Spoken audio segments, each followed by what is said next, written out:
gumaganda lalo ang babae kapag nasa tamang lalaki. Uy! Halika, makinig ka. Yun ang real talk. Sobrang daming babaeng nagiging insecure. Yung iba nag-uusap-usap sila, nagtatanungan sila, Mare, bakit ganyan? Ang fresh mo pa din, nakailang anak ka na, bakit ganyan? Ang sexy mo pa din. Sa likod ng lalong gumagandang babae, merong nag-aalagang matinong lalaki. Naniniwala ba kayo na kapag nai-stress tayo lalo, mapapabayaan na natin yung sarili natin? Masyado na tayo nakapokus sa isang bagay, masyado na tayo nakapokus dun sa stress na yun, napapabayaan na natin yung itsura natin. Pero kung may nag-aalaga sa atin, kung may nag-aalaga sa inyo, hindi kayo bibigyan ng stress, matututukan nyo yung sarili nyo. Lalo na kung susuportahan pa kayo ng lalaki, di ba? Ito kasi problema sa atin mga tol eh.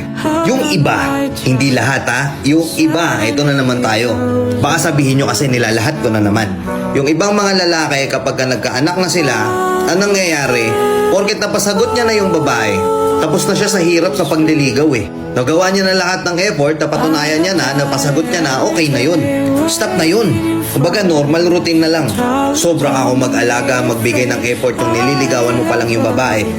Lahat iniitsapwera mo para dun sa babae. Andyan ka palagi. Halos ispoil din mo yung babae. Pero nung napasagot mo na, ano nangyari? Titigil ka, di ba? Ngayon, ito si babae, nag-expect pa rin siya na sana bumalik yung dating ikaw. Kaso ang problema, nung nagkaanak kayo, hindi na. Putang nangyari, ginawa mong katulong yung misis mo. Siya na sa lahat. Kaya mo namang gawin yung isang bagay, di mo pa ginagawa. Simpleng gawain sa bahay, hindi mo magawa. Kahit may time ka naman, siya na all around. All around na si misis sa bahay, siya pa nag-aalaga ng bata. Tapos sasabihan pa siya ng palamunin. Sinong hindi mai-stress sa ganun? Bibigyan mo ng regalo, appliances sa bahay. Ano yun? Parehas lang naman kayo makikinabang ng mga appliances na yun. Tapos dahil nga ganyan, bugbog na sa araw-araw sa kakatrabaho sa bahay yung misis mo, kakakaalaga ng anak mo, nawawala na siya ng time para sa sarili niya. Totoo mga madam, di ba? Nawawala na kayo ng time para asikasuhin yung sarili niyo. Kasi katwiran nyo, okay lang, basta hindi ko napapabayaan yung anak ko. Na hindi nyo namamalayan. Oo, hindi nyo nga napapabayaan yung anak nyo, pero napapabayaan nyo na yung sarili nyo. Tapos itong mga lalaki na to, ang nakakabwisit pa, instead na tulungan si misis, hindi. Dahil nga nagbago na yung itsura ni misis, maghahanap ng iba. Maghahanap ng mas bata, maghahanap ng mas fresh. Tama ba yun? Kasi oo, nagbago yung itsura ni misis, hindi lang dahil sa kanya, kasalanan mo yun, hindi mo inalagaan. Tapos ano, porkit gamit mo na, parang disposable na baso, pagkatapos mong inuman, itatapon mo na lang, maghahanap ka ng iba. Tapos isisisi mo lahat sa kanya. Sa totoo lang, napakahirap maging housewife. Kung akala natin na mahirap magtrabaho, oo, mahirap magtrabaho, pero mahirap din ang gawain sa bahay. Na kailangan malinis palagi, kailangan yung anak mo hindi nanggigitata. Ubus yung oras mo dun. Tapos sila pa yung masasabihan na walang pakinabang. Hindi naman nagtatrabaho, walang ambag sa bahay. Palamunin. Sa tingin mo ba mag-glow yung babae kapag laging ganun yung nararanasan niya?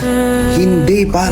Ano ba naman yung for once in a while, dalhin mo sa salon, sa parlor, pabayaan mo siya kung may gala siya with her friends. Basta matitino naman yung mga kasama niya, hayaan mo siya. Na-enjoyin niya naman yung sarili niya. Tayo nga, nagpapaalam tayo mag-rides kasama yung tropa. Bakit pagdating sa kanya, di na pwede? Bakit ganun? Kailangan sa bahay lang siya. Pero pag tayo may rides, may inuman, kailangan nandun tayo. Nagigets nyo? Kung meron tayong me time na mga lalaki, dapat meron din sila. Kasi kahit papano nare-refresh yung utak nila, nare-refresh yung pagkatao nila. Hindi porket napasagot mo na siya ng mga panahong nililigawan mo pa lang siya, ititigil mo na. Araw-araw mo pa rin ligawan. Araw-araw mo pa rin iparamdam at ipakita sa kanya yung pagmamahal mo.